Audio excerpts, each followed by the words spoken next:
मैं अब पूरे वसूख के साथ कह सकता हूँ कि मेरी कार को पेश आने वाला हादसा भी महज इत्तेफाक नहीं था।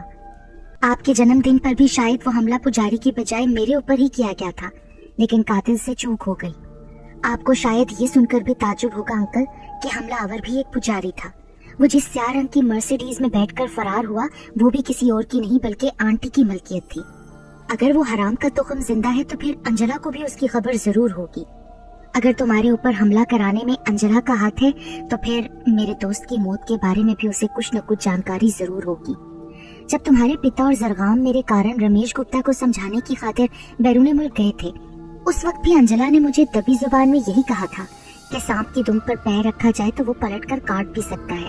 और अब उसी की स्याह मर्सिडीज में किसी पुजारी का बैठकर फरार होना। तुमने अभी कहा था कि रमेश के अलावा रंजनी भी जिंदा है। क्या तुम मुझे बताओगे कि तुमने ये बातें कहाँ से मालूम की है? सॉरी अंकल, अभी मैं आपको किसी का नाम बताने से माजरत हुआ हूँ, लेकिन इतना जरूर बता सकता हूँ कि वालिद साहब की मौत के बाद मैं भी उनके कातिलों की तलाश में हाथ पैर मारता रहा हूँ। मैं रूपनगर भी गया था। वहाँ जिस गरीब आदमी ने मुझे सलामत खान के बारे में बताया था उसे भी रास्ते से हटाया जा चुका है। मैंने ख्वाब की हालत में जो कुछ देखा वो गलत नहीं हो सकता। शायद कोई गैबी कुव्वत मेरी रहनुमाई कर रही है जिसने मुझे कातिल के सिलसिले में कोई इशारा दिया है। मैंने ये भी देखा था कि रंजनी को जंजीरों में जकड़ कर रखा गया है और पुजारी उस पर अजियतनाक जुल्म ढा रही है। क्या तुमने रंजनी को कभी देखा था? नहीं, लेकिन मैंने ख्वाब में जिस औरत पर जुल्म होते देखा उसका हुलिया जरूर बयान कर सकता हूँ। मैंने रंजनी का हुलिया बयान किया तो नरेश चंद्र की परेशानी और बढ़ गई। वो मुझसे कुरेद कुरेद कर सवालात कर रहा था। मैं हत्तोलंकान उन बातों की तफसील बताने से गुरेज कर रहा था जिनका ताल्लुक पुरस्कार पेपरवेट, सफेद मोती या जोगिया की जात से था। दानिश पुत्र, अब मुझे तुम्हारी बातों पर विश्वास आ रहा है। अगर वो सुअर की औलाद जिंदा है तो फिर अंजला को अवश्य मालूम होगा कि वो कहाँ छुपा बैठा है। बात कुछ कुछ मेरी समझ में भी आ रही है। क्या मतलब अंकल, क्या आप उस जगह से वाकिफ हैं? हाँ। नरेश चंद्र का जुमला उसकी हालत में अटक कर रह गया। मैं भी उछल कर खड़ा हो गया। कमरे का बैरूनी दरवाजा एक धमाके की आवाज के साथ टूट कर गिरा। बाहर हर तरफ आग के शोले भड़कते नजर आ रहे थे। लोगों की चीखों पुकार की आवाजें सुनाई दे रही थी। मेरे जहन में रमेश का तस्वुर बिजली बनकर कूदा। शायद उसने जोगिया के कायम करदा हिसार को तोड़ने में नाकामी के बाद होटल के उस फ्लोर को आग लगा दी थी जहां हम मौजूद थे। मेरे अलावा नरेश चंद्र भी इस अचानक अफताद से बुरी तरह बौखला गया। भड़कती आग के खतरनाक शोले कमरे में दाखिल होना शुरू हो गए थे। नरेश चंद्र ने लपक कर बालकोनी का दरवाजा खोला। उस तरफ भी धुआं ही धुआं था। उसने बालकोनी की रेलिंग पर झुककर नीचे की तरफ देखा। दानिश पुत्र, अब यही एक रास्ता रह गया है। मैंने जवाब में उसे रोकने की कोशिश की, लेकिन शायद वो वक्ती तौर पर सोचने समझने की कुव्वत खो बैठे थे। कबल इसके कि मैं उन्हें इस खतरनाक इरादे से बाज रख सकता, उन्होंने रेलिंग पर दोनों हाथ जमाकर जिस्त लगा दी। मैंने सफेद मोती निकालकर दोबारा मुंह में रखा और हिम्मत करके सदर दरवाजे पर भड़कते हुए शोलों के दरमियान से छलांग लगाकर बाहर निकल गया। लेकिन जमीन पर कलाबाजी खाने के बाद मेरा सर किसी ऐसी ठोस शय से टकराया कि मैं अपना ज़हनी तवाज़ुन बरकरार न रख सका। बस एक सानिया को मुझे ऐसा शुबा हुआ जैसे किसी ने मेरे दोनों हाथ थाम कर अपनी तरफ घसीटने की कोशिश की हो, मगर इसके बाद मेरा जहन गनूदगी की अथाह गहराइयों में डूबता चला गया। मेरे जहन से बेहोशी का खुमार आहिस्ता आहिस्ता छट रहा था। मुझे यकीन हो चला था कि मैं किसी न किसी तरह मौत के चुंगल से फरार हासिल करके दोबारा जिंदगी के अहाते में दाखिल हो गया हूँ। लेकिन नरेश चंद्र, वो तो शोलों के रक्स को देखकर बौखला गए थे। उन्होंने तीसरी मंजिल से नीचे छलांग लगा दी थी और मैं रोकता ही रह गया। तीसरी मंजिल से छलांग लगाने के बाद नरेश चंद्र का हड्डी पसली समेत सही सलामत बच जाना एक मौजज़ा ही हो सकता था। मैं अभी इन्हीं ख्यालों में गुम था कि मनवाला की मानूस आवाज मेरे कानों में गूंजी। डॉक्टर, क्या बॉस की तवील बेहोशी किसी खतरे की अलामत तो नहीं है? मेरा ख्याल है कि मिस्टर दानिश को अब घंटे भर के अंदर अंदर होश आ जाना चाहिए, और अगर होश ना आया तो होश में ना आने की सूरत में हमें कई मुश्किलात का सामना हो सकता है। बेहोशी का सबब क्या है? धुएं और आग की तपिश के अलावा सर का रेलिंग से टकराना भी बेहोशी का सबब हो सकता है। डॉक्टर और मनवाला की गुफ्तगू सुनकर मुझे अंदाजा हो रहा था कि इस वक्त कमरे में मेरे और उनके अलावा कोई नहीं था। मैं थोड़ा सा कसमसाया। खुदा का शुक्र है मरीज को होश आ रहा है। मैं कहाँ हूँ? आप इस वक्त एक प्राइवेट अस्पताल में है सर, लेकिन प्लीज अभी आप ज्यादा बातों से परहेज करें। कम से कम 2 घंटों तक आपको ज़हनी आराम की शदीद जरूरत है। डॉक्टर के जाने के बाद मैंने मनवाला से कहा कि तुम इस वक्त, आपने अच्छा किया जो मुझे फोन करके बुलवा लिया सर, मैं तो आपकी हालत देखकर बौखला गई थी।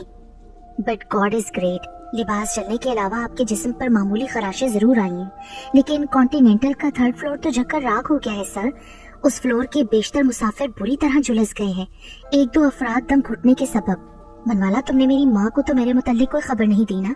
नहीं सर, मुझे तो आपके होश में आने का इंतजार था। क्या तुम इस वक्त मेरे लिए किसी मुनासिब लिबास का बंदोबस्त कर सकती हो? मेरा ख्याल है कि सिविल लाइंस एरिया के 1-2 डिपार्टमेंटल स्टोर, कुछ स्नैक्स बार और 1-आध मेडिकल स्टोर पूरी रात खुले रहते हैं। क्या आप इस वक्त कहीं जाने का इरादा रखते हैं? नहीं, लेकिन घर वालों को खबर करने से पहले मेरे लिए मुनासिब हुलिये में रहना जरूरी है। मैं आपके लिए लिबास लेकर आती हूँ। मेरी गाड़ी का क्या बना? मैं आपको कॉन्टिनेंटल से करीबी अस्पताल तक आप ही की गाड़ी में लाई हूँ। क्या मतलब? क्या मैंने तुम्हें कॉन्टिनेंटल बुलवाया था? जी हाँ, उस वक्त आप होश में थे और आपका हुलिया। काश मैं उस वक्त अपना कैमरा भी साथ लाती तो आपकी एक यादगार तस्वीर मेरे पास महफूज हो जाती। मनवाला पलटकर कमरे से चली गई और मेरा जहन कलाबाजियां खाना शुरू हो गया। चिंता मत करो, जब तक रमेश की खाट नहीं खड़ी होगी नरेश चंद्र जिंदा रहेगा। मुझे जोगिया की आवाज सुनाई दी। क्या वो तीसरी मंजिल से छलांग लगाने के बावजूद? नहीं, उस मूर्ख ने जमीन पर उल्टे हाथ के बल गिरकर अपना बायां हाथ तोड़ लिया है। कूल्हे की हड्डी भी चटक गई है, लेकिन जिंदा बच गया है। इस वक्त कहाँ है? अपने बंगले पर। उसका ड्राइवर साथ न होता तो शायद तुम्हारी तरह वो भी किसी अस्पताल में बेहोश पड़ा होता। होटल में आग किसने लगाई थी जोगिया? उसी रमेश गुप्ता ने, जो अपनी खोपड़ी से आउट हो रहा है। मेरा मंडल तो नहीं तोड़ सका, दीवानों की तरह इधर उधर हाथ पैर चलाने लगा। अब उसने मरने और मारने की ठान ली है। जोगिया, एक बात अभी तक मुझे परेशान कर रही है। जिस लंबे तड़ंगे पुजारी पर जानलेवा हमला हुआ था, उसने तुमसे सपोलिये की दूसरी आंख क्यों मांगी थी? यही मालूम करने के कारण व्याकुल हो रहे हो? उस दराजकद पुजारी ने अपनी शक्ति के जोर से पेपर वेट को मेरी अंदरूनी जेब में होने के बावजूद देख लिया था। वो अपने मकसद में कामयाब भी हो सकता था, लेकिन तुम सफली के गंदे इल्म के बारे में कोई जानकारी नहीं रखते, इसलिए परेशान हो रहे हो। रमेश भी उसी गुमशुदा आंख की तलाश में पाताल तक झांक चुका है, लेकिन उसे ढूंढने में कामयाब नहीं हो सका, इसलिए कि उसे मैंने छुपाकर महफूज कर दिया था। मैं समझा नहीं जोगिया, एक मुर्दा बच्चे की आंख भला किस काम आ सकती है? तुम इस चक्कर में मत पड़ो दानिश। केवल इतना जान लो कि अगर उस बालिक की आंख रमेश या उस पुजारी के हाथ लग जाती तो वो उस आंख पर एक खास मंत्र पढ़ने के बाद उसके जरिए दुनिया के किसी कोने में भी झांक सकते थे। क्या नरेश चंद्र को मेरी बातें सुनने के बाद इस बात का यकीन आ गया है कि रमेश गुप्ता और रंजनी दोनों जिंदा है? हाँ, रंजनी और रमेश वाली फ्रेमशुदा तस्वीर के बारे में तुम्हारे सपने की कहानी सुनकर उसकी खोपड़ी में वो जगह भी उभर चुकी है जहाँ रमेश मौजूद हो सकता है। इसी कारण उसने कहा था कि अगर गुप्ता जिंदा है तो फिर अंजला को अवश्य खबर होगी कि वो कहाँ छुपा बैठा है। हो सकता है कि वो तुम्हारे सामने अपनी जुबान भी खोल देता, लेकिन रमेश गुप्ता जब मेरे साथ पंजा ना लड़ा सका तो उसने होटल की उस मंजिल को जलाकर आग लगा दी जहाँ तुम दोनों का मिलाप उसे एक आंख नहीं भा रहा था। अब तुमने क्या सोचा है फिर? जब ये बात तुम्हारे इल्म में है कि रमेश कहाँ छुपा बैठा है, तो क्या तुम हमेशा के लिए उसका किस्सा पाक नहीं कर सकते? मैं क्या कर सकता हूँ और क्या नहीं, इस उलझन में मत पड़ो। केवल इतना जान लो कि नीले आकाश पर जो बैठा है उसने मंच को अलग अलग काम सौंप रखे हैं। जब समय आएगा तो रमेश की सारी शक्तियाँ भी पानी के बुलबुलों के अनुसार सागर में डूब जाएंगी। तो कब आएगा वो वक्त जोगिया? धीरज से काम लो। अब उस चंडाल के बुरे दिन करीब आ रहे हैं। तुम अंजला के बारे में क्या कहोगे जोगिया? क्या वो जानती है कि रंजनी और रमेश कहाँ और किस हाल में है? वो आंखें खोले कुछ देख रहा था, उसकी आंखों में आतिश विशा खोलने लगा। मैं जा रहा हूँ दानिश, तुम अपना ध्यान रखना, अपनी माता से अभी कुछ मत कहना। जोगिया वहाँ से चला गया। मनवाला की वापसी तक मैं पेश आने वाले हालात के बारे में गौर करता रहा। लिबास तब्दील करते वक्त मुझे सबसे पहले सफेद मोती का ख्याल आया। मैंने उसे जले हुए लिबास की जेबों में तलाश किया, लेकिन वो कहीं ना मिला। शायद हंगामों में वो गोहरे नायाब मेरे हाथ से निकल गया था। आप इस कदर परेशानी के आलम में क्या तलाश कर रही हैं? मेरी एक बहुत कीमती शय थी जो शायद उछल कूद में कहीं गिर गई, और आपने अभी से ये लिबास क्यों तब्दील कर लिया? डॉक्टर ने आपको 2 घंटे तक आराम का मशवरा दिया था। मुझे अपनी माँ को खैरियत से आगाह करना है, वो मेरे लिए परेशान हो रही होगी। मैंने अपनी माँ को कॉल मिलाई। अम्मी जान, मैं दानिश बोल रहा हूँ, अपने एक दोस्त के साथ इस वक्त मैं एक ट्रेड फेयर में हूँ। आपने खाना खा लिया? नहीं, मैं 10 बजे से तुम्हारी राह देख रही हूँ, तुम खाने का पूछ रहे हो? सॉरी माँ, प्रोग्राम बस अचानक बन गया था, इसलिए आपको फोन नहीं कर सका। अब कितनी देर में आ रहे हो सकता है 1-2 घंटे और लग जाएं। आप खाना खाकर सो जाएं, मैं बिल्कुल खैरियत से हूँ। तुम अब बच्चे नहीं हो तानिश, तुम्हें मुझे अपने प्रोग्राम से आगाह करके जाना चाहिए था। और अगर प्रोग्राम अचानक बन गया था तब भी तुम कम से कम फोन पर तो इतला दे सकते थे ना। माफी चाहता हूँ अम्मी, आइंदा एहतियात रखूंगा। अल्लाह तुम्हें सलामत रखे बेटा। ये कहकर माँ ने फोन बंद कर दिया। अब क्या इरादे हैं? सबसे पहले तो तुम्हें तुम्हारे घर छोड़ूंगा, उसके बाद सीधा अपने घर जाऊंगा। फिर मैं डॉक्टर के पास गया। मेरा जाना जरूरी है डॉक्टर। कॉन्टिनेंटल के हंगामे में मेरी एक दो कीमती चीजों के अलावा मेरा पर्स भी कहीं गिर गया है, इसलिए मैं सुबह होते ही पहली फुर्सत में अस्पताल को पेमेंट भिजवा दूंगा। ठीक है, अगर कोई इमरजेंसी है तो आप जा सकते हैं। शुक्रिया डॉक्टर। मैं डॉक्टर का शुक्रिया अदा करने के बाद मनवाला के साथ बाहर आ गया। मैं घर पहुंचा तो माँ अपने कमरे में जा चुकी थी। मैं सीधा अपने कमरे में चला गया। अद्वियात का शायद असर था, मेरे जहन पर गनूदगी तारी होती रही। लेकिन लेटने से पहले मैंने कपड़ों की अलमारी खोलकर वो सिगार बॉक्स खोला जो मैं रूपनगर से लाया था। मुर्दा बच्चे की जिंदा आंख वाला पेपर वेट जो मैंने बड़ी एहतियात से सुर्ख कागज में लपेट कर रखा था मौजूद नहीं था। अलबत्ता वो सफेद मोती जो मेरे ख्याल के मुताबिक शोलों के दरमियान से छलांग लगाते वक्त कहीं गिर गया था, सिगार बॉक्स में मौजूद था। मेरा दिमाग चकरा गया। मैं समझ रहा था कि जोगिया की मावराई कुव्वतें मेरे काम आ रही हैं, लेकिन ये बात मेरी अकल में नहीं आ रही थी कि जोगिया ने अभी तक रमेश गुप्ता को डील क्यों दे रखी है। सफेद मोती को दोबारा एहतियात से रखने के बाद मैं अपने बिस्तर पर आ गया।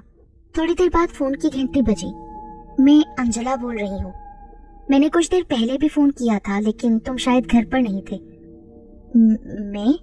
मेरी छठी हिस्स ने किसी खतरे का एहसास दिलाया तो मैंने खुद को संभालते हुए कहा, मैं एक जरूरी काम से बाजार गया हुआ था। तुम अब अपनी आंटी से भी झूठ बोलोगे? मैं समझा नहीं। क्या तुम ये नहीं जानना चाहोगे कि नरेश की क्या हालत है? क्या हुआ अंकल को? उसके उल्टे हाथ और कूल्हे की हड्डी चटक गई है। मैं इस समय अस्पताल से बोल रही हूँ। सर्जनों का ख्याल है कि नरेश को रिकवर होने में काफी समय लगेगा। ये भी हो सकता है कि अब उसे चलने फिरने के लिए उल्टे हाथ की बैसाखी का सहारा लेना पड़े। ये सब तुम्हारे कारण हुआ है। ये आप क्या कह रही हैं? ज्यादा चतुर और चालाक बनने की कोशिश मत करो। अगर तुम्हें नरेश से अपने बिजनेस के सिलसिले में किसी सहायता की जरूरत थी तो तुम हमारी कोठी पे भी आ सकते थे ना। कॉन्टिनेंटल जाने की क्या जरूरत थी? क्या अंकल ने आपको कुछ नहीं बताया? बहुत कुछ बता चुका है। जो नहीं बता सका वो बाद में बता देगा। लेकिन तुम मुझे बताओ कि तुमने नरेश को वहाँ क्यों मिलने को कहा था? कॉन्टिनेंटल का मशवरा मेरा नहीं था, खुद अंकल ने वहाँ मिलने को कहा था। हो सकता है, लेकिन नरेश ने तुमको कॉल नहीं किया था, तुमने उसे फोन किया था। क्या ये भी झूठ है? मैं इनकार नहीं करूंगा। एक कारोबारी सिलसिले में मुझे अंकल से कुछ जरूरी मशवरा लेना था। क्या तुम मुझे बताओगे कि वो कारोबारी सिलसिला क्या था? मैं अभी तक आपकी बात का मकसद नहीं समझ सका। क्या अंकल कॉन्टिनेंटल ना जाते तो वो हादसा टल जाता जो? दानिश, तुम इस समय नरेश से नहीं अंजला से बात कर रहे हो। अंजला, जिसने जीवन में कभी हारना नहीं सीखा। मेरा ख्याल है कि अंकल को जो हादसा पेश आया है उसने आपके जहन पर बहुत गहरा असर किया है। क्या तुम सीधी तरह नहीं बताओगे कि तुम्हारे और नरेश के दरमियान क्या बात हुई थी? सॉरी आंटी, हमारे दरमियान जो कारोबारी बातें हुई थी वो टॉप कॉन्फिडेंशियल है। एक बार तुम्हारे पिता और नरेश के बीच भी कुछ टॉप कॉन्फिडेंशियल बातचीत हुई थी। अंजला का जवाब बड़ा मायने खेज था। मैंने तुम्हारे पिता से भी मालूम करने की कोशिश की थी, परंतु वो भी मुझे टाल गए थे। उन्हें भी मुझसे ज्यादा नरेश का गठजोड़ प्यारा था। जानते हो फिर क्या हुआ? मुझे ऐसा लगा जैसे मेरे कानों में किसी ने पिघला हुआ शीशा उंडेल दिया हो।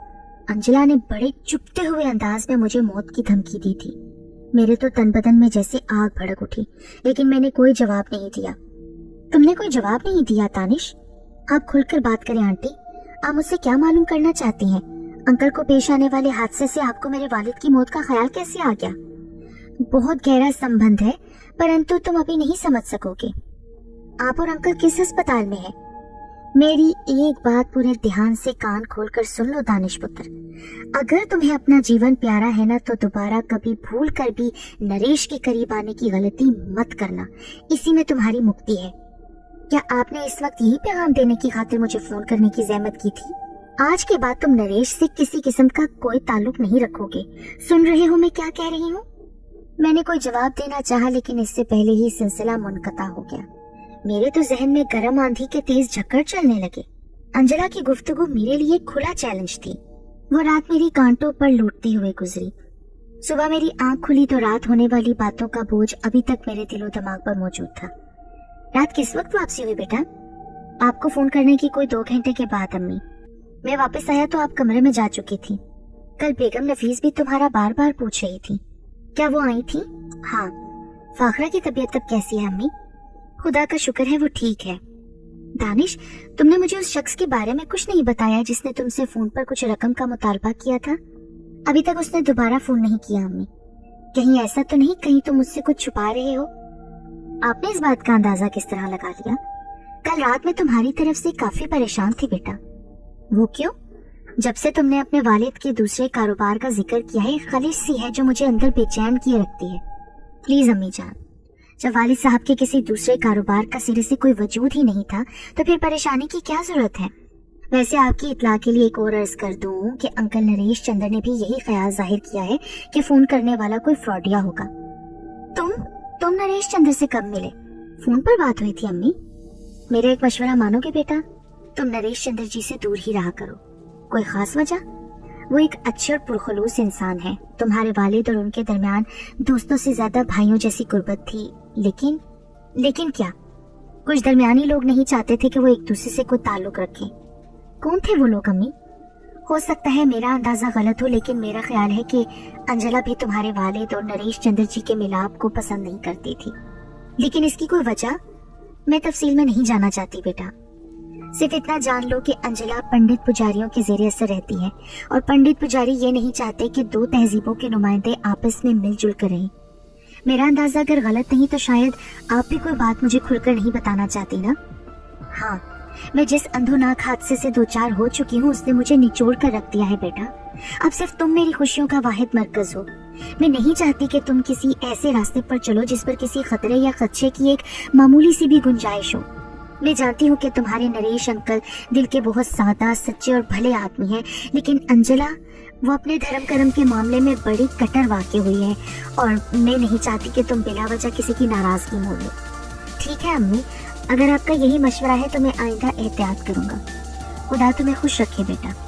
अम्मी ने फिर मेरी शादी का जिक्र छेड़ दिया और कहने लगी कि शादी के बाद तुम फाखरा को साथ लेकर 2-3 महीने के लिए कहीं बाहर चले जाओ।